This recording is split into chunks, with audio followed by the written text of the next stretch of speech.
Lebanon और Israel की सीमा पर तनाव की सीमाएं चरम पर पहुंच गई हैं। युद्ध में आग में घी डालने वाली कई घटनाएं भी देखने को मिली। मसलन हानिये की मौत ले लीजिए या फिर हाल ही में हुए पेजर और वॉकी टॉकी में विस्फोट का मामला। लगातार इन घटनाओं से मामला लगातार बिगड़ता जा रहा है। फिलिस्तीन और इजराइल के युद्ध को 1 साल पूरा होने जा रहा है, लेकिन अभी तक दोनों के बीच तनाव कम होने का नाम नहीं ले रहा और इस जंग में हजारों लोगों की जान भी जा चुकी है। हालांकि संयुक्त राष्ट्र महासभा में फिलिस्तीन से इजराइल के अवैध कब्जे को हटाने को लेकर एक प्रस्ताव भी रखा गया, लेकिन मौजूदा हालात देखकर तो ऐसा लग रहा है कि ये जंग नया परवान चढ़ने वाली है और जल्द ही एक बड़ी जंग दुनिया को देखने को मिलेगी। लेकिन लेबनान में पेजर समेत तमाम ब्लास्ट अब तक बड़ा सवाल बने हुए हैं कि आखिर ब्लास्ट किसने किया, ब्लास्ट कैसे किया गया और शक ये भी है कि आखिर ब्लास्ट का अंजाम क्या होगा। इन्हीं तमाम सवालों के जवाब तलाशेंगे स्पेशल रिपोर्ट के इस खास सेगमेंट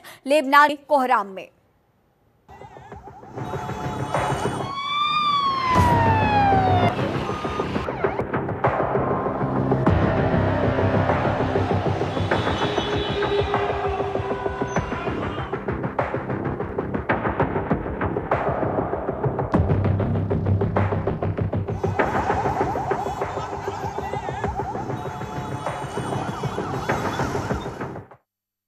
लेबनान में पेजर ब्लास्ट के बाद पहले तो हिजबुल्लाह ने इजराइल पर हमला किया और इसके बाद इजराइल ने दक्षिण हवाई हमले शुरू कर दिए। बैरूत में ताबड़तोड़ बमबारी की गई। पेजर अटैक पर हिजबुल्लाह चीफ नसरुल्लाह ने कहा कि इसे बर्दाश्त नहीं किया जाएगा और बदला भी लिया जाएगा, लेकिन इजराइल ने लेबनान के पूरे प्लान पर एक ही अटैक से पानी फेर दिया। तो क्या है पूरी वार पलटवार की ये कहानी, देखिए इस स्पेशल रिपोर्ट में।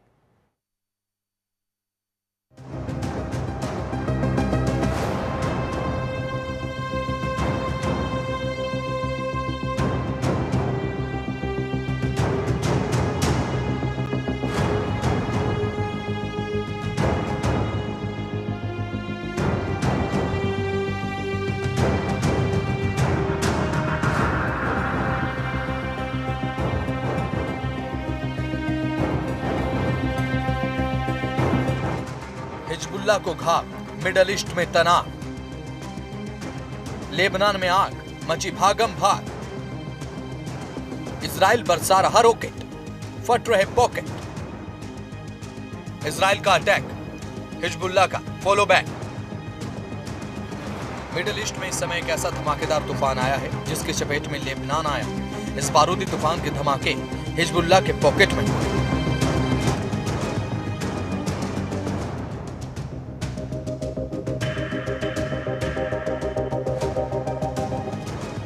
जेब में, हाथ में, गाड़ी में, घर में, हर जगह एक साथ हजारों हजार धमाकों ने लेबनान में दहशत का माहौल उत्पन्न कर दिया।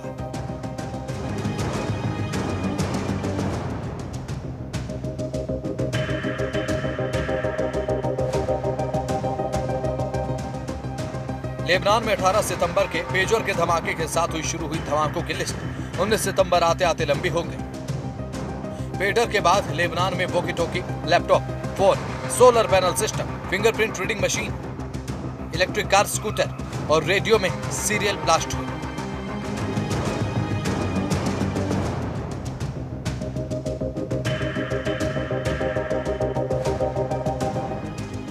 इजराइल के धमाकों से लेबनान में हलचल मची है। कई तरह के इलेक्ट्रॉनिक डिवाइस में ब्लास्ट के चलते सिर्फ लेबनान में ही नहीं बल्कि पूरे मिडल ईस्ट में तनाव गहरा गया है। इस बीच इजराइल के युद्ध विमानों ने एक बार फिर से लेबनान को दहला दिया।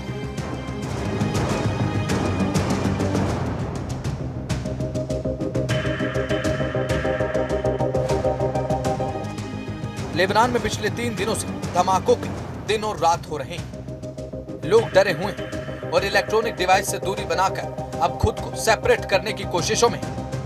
वे इलेक्ट्रॉनिक डिवाइस से दूरी बनाने की सोच ही रहे थे कि इजराइल ने कमर तोड़ने के लिए आसमान से धमाकों की बरसात कर दी। इजराइल ने देर रात दक्षिणी लेबनान में 70 हवाई हमले किए।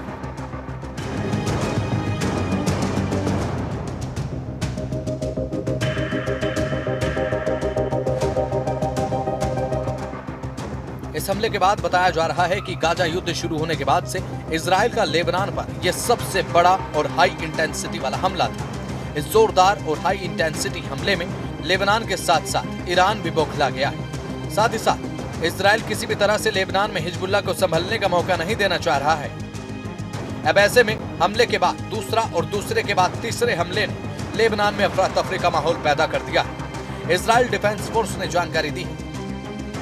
लेबनान में हिजबुल्लाह के 100 से ज्यादा रॉकेट लॉन्चर्स पर हमला कर उन्हें बर्बाद कर दिया गया है। इसके अलावा 1000 रॉकेट बैरल भी तबाह कर दिए गए। आईडीएफ ने यह कहा है कि हिजबुल्लाह इन हथियारों से इजराइल पर हमले की तैयारी में था और हमले के पहले ही इजराइल ने हिजबुल्लाह के हथियारों की बड़ी खेप को राख में तब्दील कर दिया है।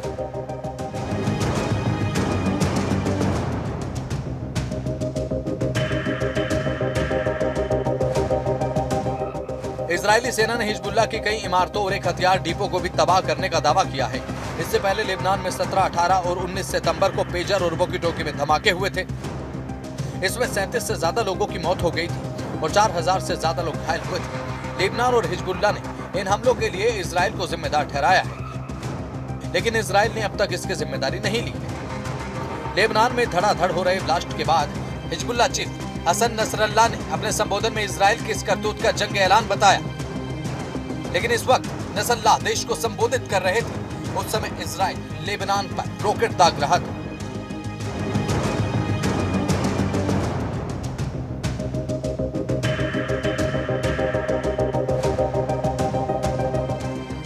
मिडल ईस्ट में हिजबुल्लाह की शामत, हिजबुल्लाह के ठिकानों पर निशाना। दक्षिणी लेबनान में 70 हवाई हमले, 100 से ज्यादा रॉकेट लॉन्चर्स पर हमला, 1000 से ज्यादा रॉकेट बैरल तबाह। इजरायली सेना आईडीएफ ने दक्षिण लेबनान में हिजबुल्लाह के ठिकानों को निशाना बनाया। सैकड़ों रॉकेट लॉन्चर्स बैरल को तबाह कर दिया। हिजबुल्लाह इन रॉकेट लॉन्चर्स का इस्तेमाल इजरायली क्षेत्र में धमाके के लिए करने वाला था। इजरायली सेना का कहना है कि हमारे लड़ाकू विमानों ने 1000 बैरल वाले करीब 100 रॉकेट लॉन्चर्स पर हमला कर उन्हें पूरी तरह से विध्वंस कर दिया है। मिडिल ईस्ट में कई गुना बढ़ा तनाव। लेबनान पर धड़ाधड़ हुए हमलों की जिम्मेदारी अभी इजराइल ने हाल ही में नहीं ली है। लेबनान में पेजर और वॉकी टॉकी में हुए धमाकों में और 35 से ज्यादा लोगों की मौत के मामले को लेकर मिडिल ईस्ट का ये तनाव और ज्यादा बढ़ता चला जा रहा है। इजराइल और हमास युद्ध के चलते पहले ही तनाव काफी ज्यादा था। अब लेबनान की घटनाओं से इस तनाव को कई गुना बढ़ा हुआ महसूस किया जा सकता है। यही वजह है कि हालात को देखते हुए क्षेत्र के कई एयरलाइंस ने अपनी काफी उड़ानें रद्द कर दी हैं, ताकि किसी भी घातक और प्रतिकूल परिस्थिति से बचा जा सके।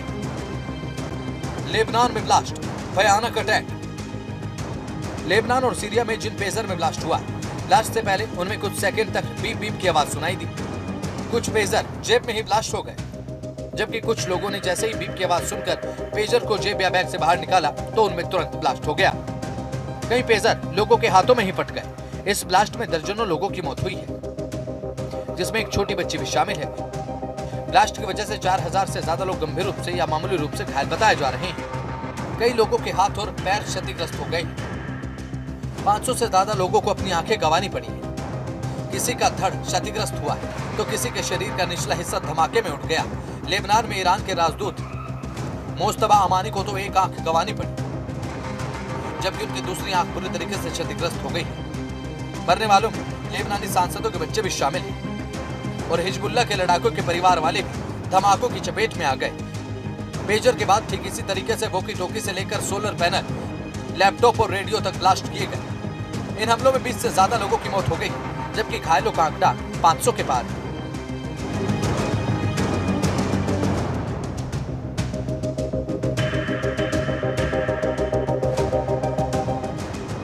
पेजर और वॉकी टॉकी धमाके के लिए हिजबुल्लाह नेता हसन नसरल्लाह ने एक भाषण दिया और उसमें हमलों के लिए इजराइल को जिम्मेदार ठहराया और बदला लेने की कसम खाई। इजराइल के हमलों के बाद हिजबुल्लाह ने भी इजराइल पर मिसाइल और ड्रोन से हमला किया है। हिजबुल्लाह के मिसाइल और ड्रोन हमले में इजरायली डिफेंस फोर्स को भी नुकसान पहुंचा है। आग बबूला हिजबुल्लाह का एक्शन। बेरूत एयरपोर्ट पर सुरक्षा को बढ़ाया गया। एयरपोर्ट अथॉरिटी ने जारी किया आदेश। वॉकी टॉकी और पेजर ले जाने पर बैन। हिजबुल्लाह ने उत्तरी इजराइल में मिसाइलें दागी। हमले में 8 इजरायली सैनिक घायल। हमले में 2 इजरायली सैनिकों की हालत गंभीर। तो वहीं इजरायली रक्षा मंत्री योव गैलेंट ने इसे युद्ध का एक नया चरण बताया है। गैलेंट ने कहा, आईडीएफ उत्तरी इजराइल से विस्थापित हुए लोगों की उनके घरों में वापसी तक लेबनान में हमले जारी रखेगा। उन्होंने कहा कि हिजबुल्लाह खुद को सताया हुआ महसूस कर रहा है। बम शेल्टर में पहुंचे इजरायली, मिडिल ईस्ट में युद्ध होगा असली। इजरायली सेना ने इस तनाव भरे माहौल में एक बड़ा स्टेटमेंट जारी किया है और अपने नागरिकों को सुरक्षित ठिकाने पर पहुंचाना शुरू कर दिया है। इस बीच इजरायली सेना ने कहा, इजरायली सेना का बयान, आईडीएफ हिजबुल्लाह के आतंकी ठिकानों और सैन्य बुनियादी ढांचों को नुकसान पहुंचाना और कमजोर करना जारी रखेगा। लेबनानी सीमा के करीब उत्तरी इजराइल के कई समुदायों और शहरों के नागरिकों के लिए दिशा निर्देश जारी किए गए हैं। इसमें उन्हें बम शेल्टर में रहने को कहा गया है। आईडीएफ ने नागरिकों को घरों में रहने के लिए कह दिया है। अब ऐसे में यह ऐलान एयर स्ट्राइक लेबनान की ओर से बड़े रॉकेट हमले के बाद हुआ है। इजराइल ने भी हिजबुल्लाह के साथ युद्ध की तैयारी कर ली है। ऐसे में दोनों ही मोर्चों से तबाही के बारूद को तैयार कर लिया गया है। तो अंदेशा ये लगाया जा रहा है कि आने वाले दिनों में मिडिल ईस्ट की धरती पर युद्ध के घातक हालात भी देखने को मिल सकते हैं और इस आग की तपिश पूरी दुनिया पर असर जरूर डालेगी। ब्यूरो रिपोर्ट, जनतंत्र टीवी।